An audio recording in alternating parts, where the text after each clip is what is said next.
Salut Père Mathieu, bien ou quoi? Comment tu vas? Tranquille? Écoute, je voulais revenir par rapport à tes excuses, donner une réponse un petit peu, parce que ça a l'air un petit peu ambigu, donc j'aimerais bien éclaircir le tout. Comme ça, Inch'Allah, si on peut continuer à partager tranquillement dans la joie et la bonne humeur, ça se fera parfaitement. Je mets la lecture. Je vous prie de bien vouloir m'excuser. J'ai jamais voulu blesser ou offenser qui que ce soit. Par contre, ceux qui pour le coup m'inspirent la caricature, c'est tous ceux qui aiment bien provoquer, tout en se faisant prophète de l'obscurantisme et du fondamentalisme. Là, oui, j'avoue, pas bien. Pour ceux qui sont en train de provoquer tout le temps, taquiner, franchement, ça devient relou à la fin. Je comprends, je le conçois, il n'y a pas de souci. On continue. Par contre, si comme nombre de commentaires semblent le dire, c'est sur le fond que vous avez été touché, bah là pour le coup je suis bien embêté. Pour vous, Ah, pour nous. Donc tes excuses, c'est vite fait. Sur le fond, tu continues. Ok, on va voir ce que t'as à dire.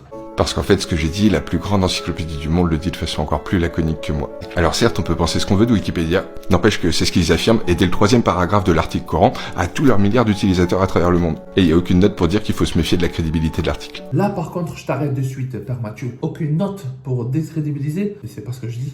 Regarde, ça n'a pas été très compliqué pourtant. J'ai mis 2 clics, comme toi tu as mis 2 clics pour trouver des points pour essayer de décrédibiliser le livre sacré sur lequel se base notre religion, l'islam. J'ai mis 2 clics pour trouver des notes qui décrédibilisent complètement Wikipédia. Et c'est pas n'importe qui, on va pas se mentir. Un des cofondateurs de Wikipédia. Écoute ce qu'il dit. Je cite, Freddy Sayer, cofondateur de Wikipédia, affirme qu'il n'a plus confiance dans les informations prodiguées par l'encyclopédie participative. Il explique que la ligne éditoriale a perdu sa neutralité et que Wikipédia est devenu un instrument de propagande pour les industriels et les partis politiques.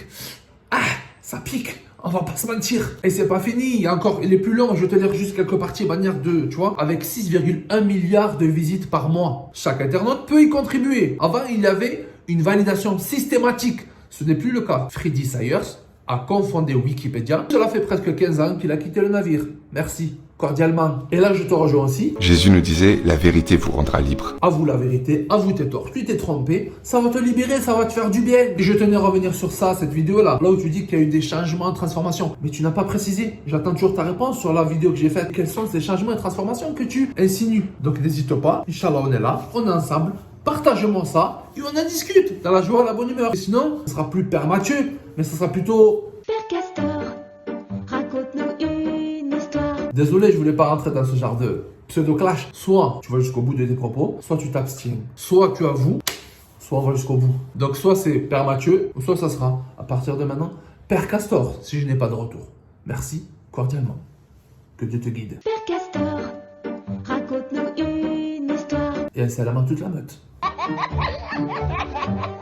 Père Castor, mais c'est qui ça, Céline?